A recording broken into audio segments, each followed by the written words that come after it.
جو کھلی ہے جہاں پر کہ یہ انہوں نے کہا کہ آپ سب وہاں چلے جائیں اور وہاں رہائش اختیار کر رہے ہیں، اپنے گھروں کو چھوڑ دیں اور اس گھاٹی میں رہائش اختیار کریں اور آخر وقت تک رسول اللہ علیہ وسلم کی حفاظت کریں۔ چنانچہ ابو لہب کے سوا بنو ہاشم اور بنو مطلب کے سارے مسلم اور غیر مسلم اشخاص گھاٹی میں جمع ہو گئے۔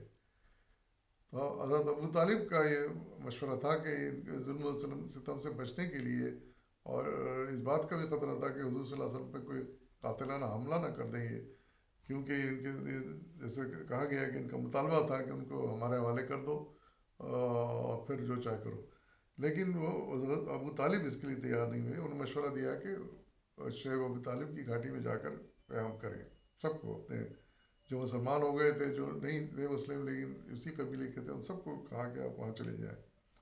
قریش نے اپنی تیار کردہ متفقہ دستاویز نہایت محفوظ طریقے سے حرم شریف میں رکھ دی اور حضور کے ساتھیوں کا بائیکاٹ پوری شدت سے شروع کر دیا۔ یہ ناکہ بندی اتنی کڑی تھی کہ کھانے پینے اور ضروریات زندگی کی کوئی چیز باہر سے گھاٹی میں نہ جا سکتی تھی۔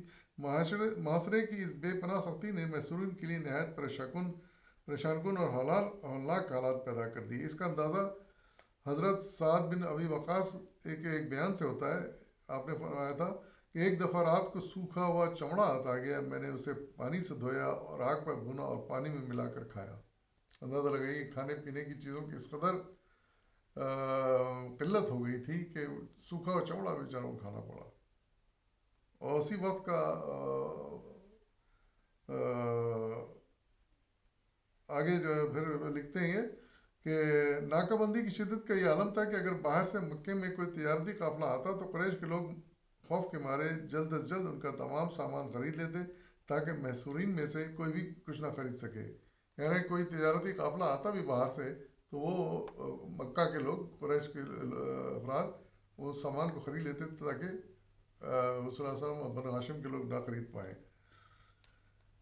ابن سعد اور بحقی کی روایت کے مطابق محصورین کی زبوں حالی بے چارگی یہاں تک پہنچ گئی کہ ان کے بچے بھوک سے روتے اور بلکتے، ان کے رونے کی اور چیخنے کی آوازیں شیخ ابو طالب سے باہر بھی سنائی دیتی اور آس پاس کے پڑوسی بے چین اور مضطرب ہو جاتے، لیکن کچھ سنگ دل اور بدبخت ایسے بھی تھے جو معصوم بچوں کی چیخ و پکار سن کر خوشی کا اظہار کرتے۔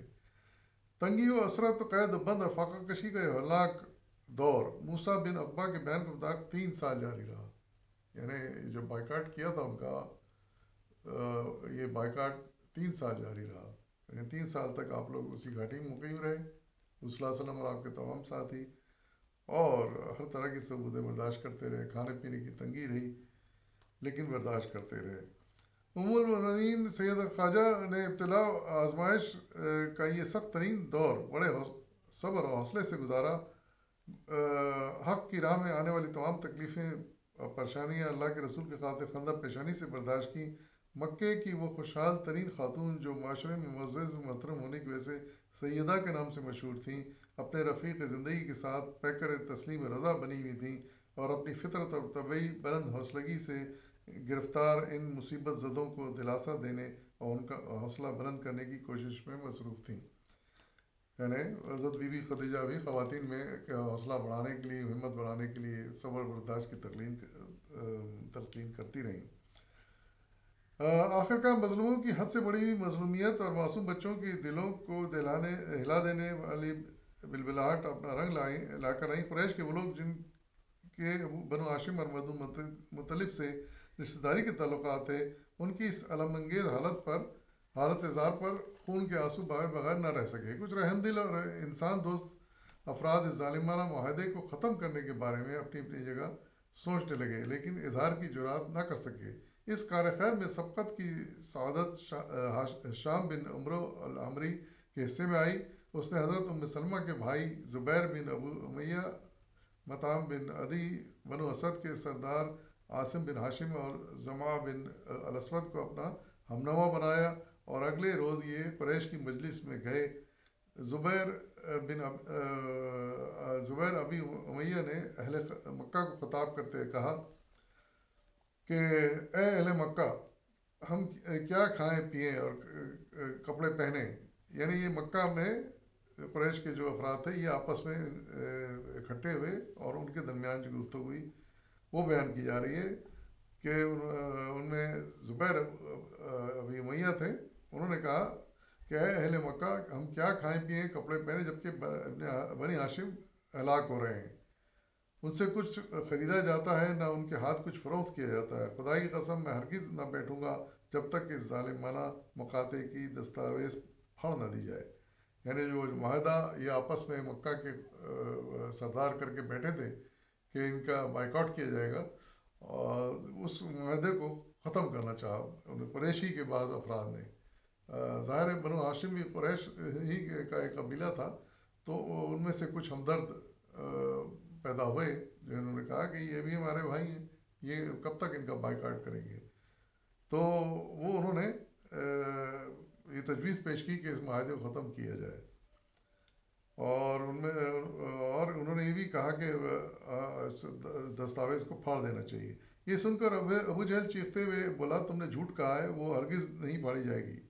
ابو جہل کی مخالفت میں آوازیں بلند ہونے لگیں. مجلس میں بحث و مباحثہ شروع ہو گیا. عین اس وقت جب شیب ابو طالب سے باہر قریش کی مجلس میں مقاطع کی یعنی بائیکاٹ کی دستاویز زیر بحث تھی، ایک عجیب غریب واقعہ پیش آیا. ابن سعد، ابن شام اور بلازی نے اپنی کتابوں میں لکھا ہے کہ رسول اللہ علیہ وسلم کی طرف سے اطلاع دی گئی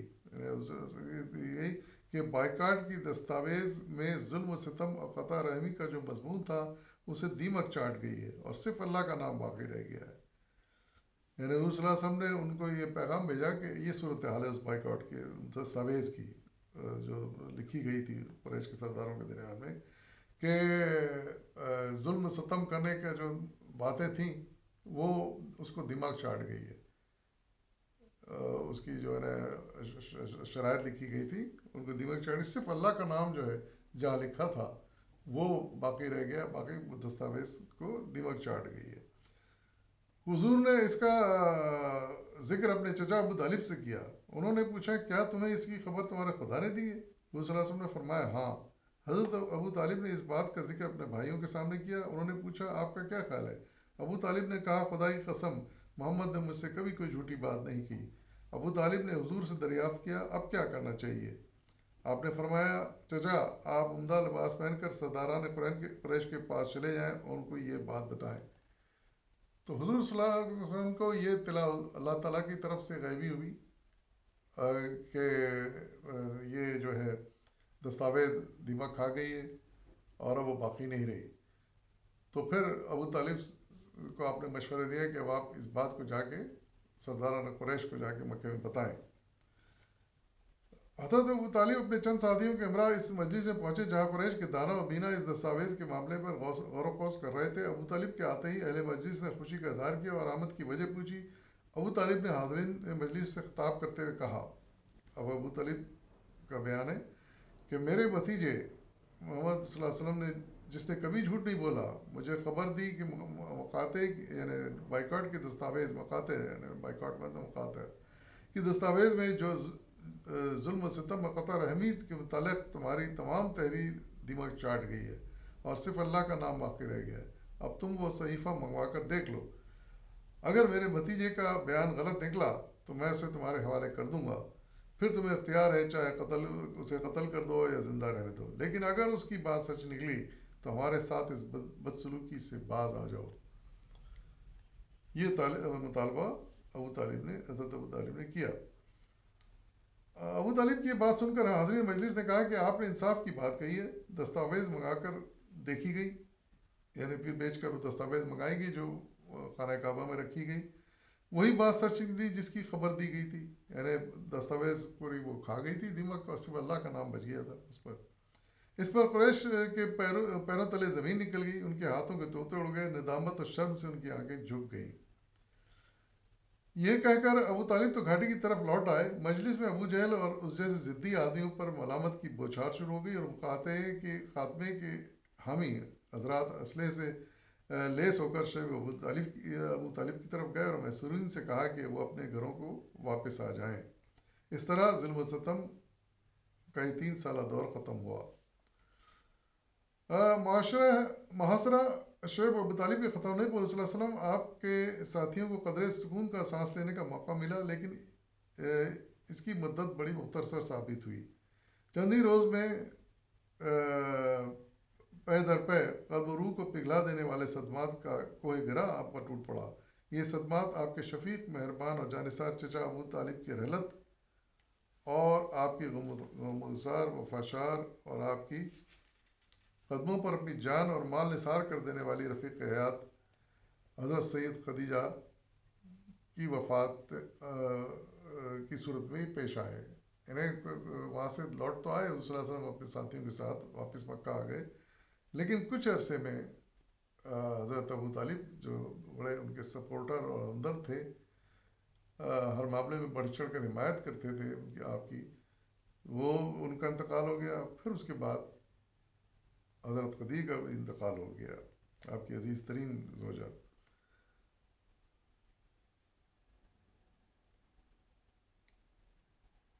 مقاطع کا بائیکاٹ کا خاتمہ ہو گیا۔ مومنین سید خدیجہ کی صحت جواب دے، اصل میں بائیکاٹ جو رہیں 3 سال وہ وہاں رہیں، نہ کھانے پینے کا صحیح انتظام تھا، نہ کوئی دوسری سہولتیں تھیں، تو آپ بیمار ہو گئی تھیں۔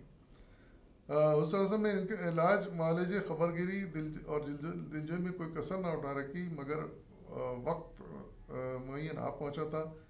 حکیم بن حزام کی روایت کے مطابق، جسے علامہ بلازری نے نقل کیا ہے، امت مسلمہ یہ شفیق و رحیم اور عظیم ماں دائی اجل کو لبیک کہتے ہوئے 10 رمضان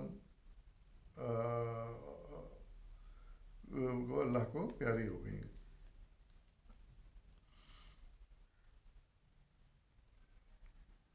عمر المومنین سید خدیجہ نے عمر بھر مہر اخلاص، محبت، مروت، پاک نفسی اور قوت ایمانی سے صلی اللہ علیہ وسلم کی بھرپور حمایت کی۔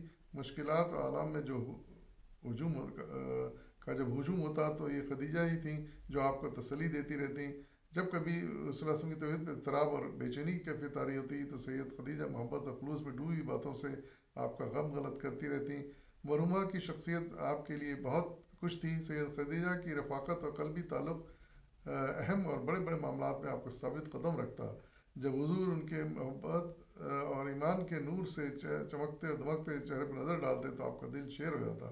آخر کار اخلاص و وفا کی بہ کر اس رفیق حیات نے آپ کو داغ مفارقت دے دیا۔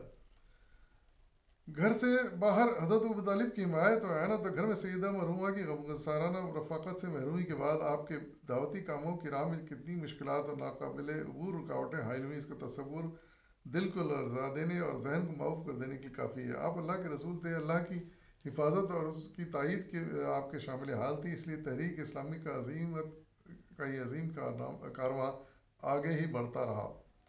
سید خدیجہ کی سیرت کے سب سے نمایاں اور آپ کے اہم پہلو آپ کی وہ صفت ہے جسے فنائیت کے نام سے تعبیر کیا جاتا ہے۔ آپ نے اللہ اور اس کے محبوب رسول کی محبت میں اپنی ذات پوری طرح فنا کر دی تھی۔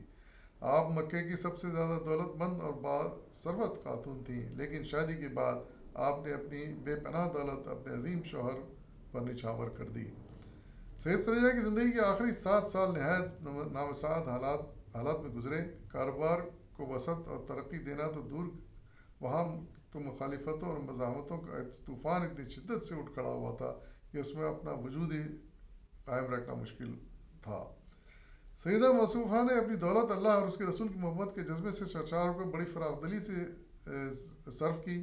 اللہ کا دین قبول کرنے والوں کی اعانت و نصرت کے لیے سیدہ کے خزانوں کے منہ ہر وقت کھلے رہتے۔ اسی اثار اور فراخ دلانہ سخاوت کا یہ نتیجہ نکلا کہ ان کی وفات کے بعد جب صلی اللہ علیہ وسلم اہل مکہ کی ضد اور ہٹ درمی سے مایوس ہو کر توحید کا پیغام پہنچانے کے لیے طائف تشریف لے گئے تو آپ نے یہ طویل سفر اپنے خادم زید بن حارثہ کے ساتھ پیدل طے کیا۔ آپ کی اقتصادی حالت اتنی کمزور ہو چکی تھی کہ اس سفر کے لیے آپ کے پاس کوئی سواری نہ تھی۔ سیدہ خدیجہ پر اس پرخلوص فنائیت اور فدائیت نے اللہ کے محبوب مقبولیت میں نہایت عرفہ مقام پر فائز کر دیا تھا۔ امام بخاری اپنی کتاب صحیح بخاری میں ابو ہریرہ کی روایت نقل کی، جس کا مضمون درج ذیل ہے کہ جبرائیل علیہ السلام نبی صلی اللہ علیہ وسلم کی خدمت میں حاضر ہوئے، کہنے لگے کہ خدیجہ ابھی ایک برتن میں کھانے پینے کی چیزیں لے کر آپ کے پاس آئیں گی، آپ ان سے رب العالمین کا سلام کہہ دیجیے۔ سبحان اللہ۔ حضرت جبرائیل نے کہا کہ اللہ کا سلام ان تک پہنچائیے اور میرا بھی سلام ان کی خدمت میں پہنچا دیجیے۔ انہیں جنت کے ایک ایسے محل کی بشارت بھی دیجیے خالص مروارید سے تیار کیا ہوا ہوگا اور اس میں کسی قسم کا رنج و علم نہ ہوگا۔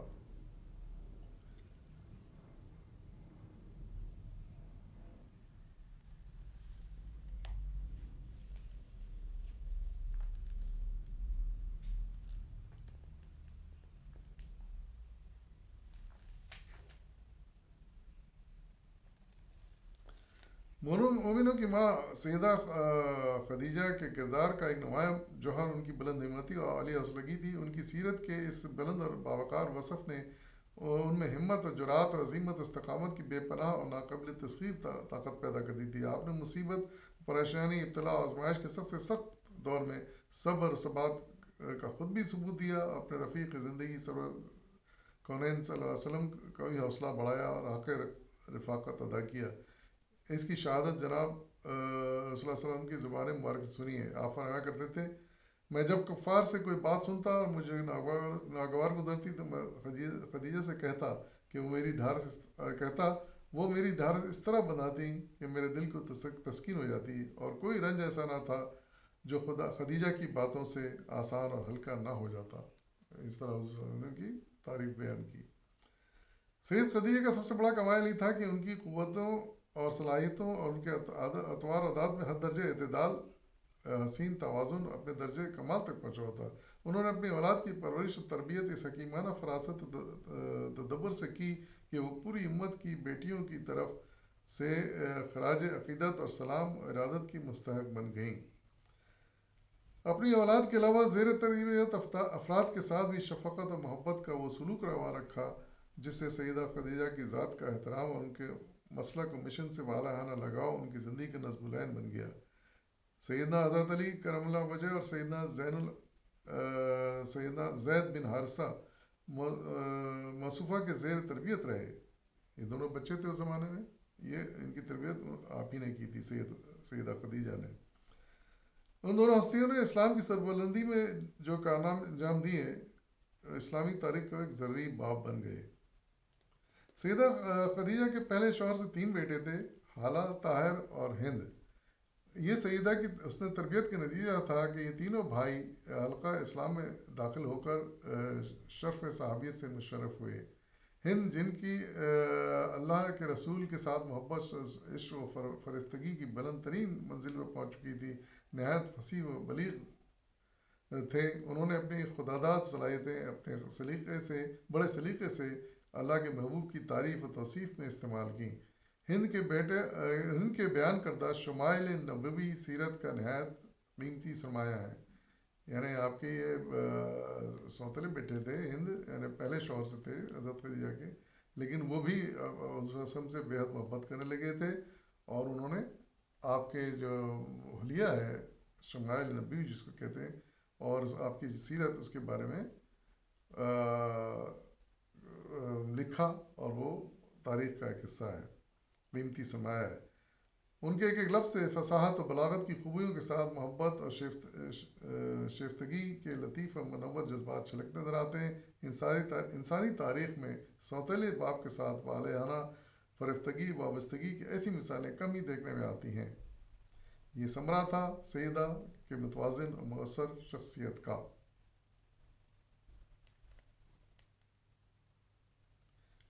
تو آپ ہجرت تو کر آئی تھیں، صلی اللہ علیہ وسلم کے تحت ہجرت کر کے مدینہ آ گئی تھی۔ ہجرت کے بعد جو جسمانی صدمہ سیدہ کو برداشت کرنا پڑا تھا، اس کے اثرات جان لیوا ثابت ہوئے، اور 8 ہجری میں اپنے حقیقی خالق حقیقی سے جا ملی۔ حضرت انس بن مالک کی روایت ہے کہ جس وقت سیدہ کی میت قبر میں اتاری گئی تو صلی اللہ علیہ وسلم قبر کے پاس تشریف فرماتے، اور آپ صلی اللہ علیہ وسلم کی آنکھوں سے سیل اشک رواں تھا، یعنی آنسو بہہ رہے تھے۔ تو یہ وہ بیان تھا جو بڑے اچھے انداز میں انہوں نے لکھا، اور حافظ ابرو حسن نے، اور جو اس میں ڈائجسٹ کے اشاعت میں شائع ہوا، اور اس ایک ایسی دستاویز ہے حضرت خدیجہ کی سیرت کے بارے میں کہ جو مشعل راہ ہے مسلمان خواتین کے لیے. اگر وہ اپنی زندگی میں ان کے کردار کو اپنائیں گی، اس کی تقلید کریں گی، حتی الامکان جتنی ہو سکے کہ جو جیسے جیسے انہوں نے قربانیاں کی ہیں، جو جو شوہر کے لیے تکلیفیں اٹھائیں، دین کی راہ میں تکلیفیں اٹھائیں، تو اس سے یقیناً ہر دور کی خواتین فائدہ اٹھا سکتی ہیں، اور ان کی اس طرح ان کی دنیا بھی سنور سکتی ہے اور آخرت بھی سنور سکتی ہے. تو ہماری خواتین کے لیے ایک مشعل راہ ہے. اجازت دی فی اللہ.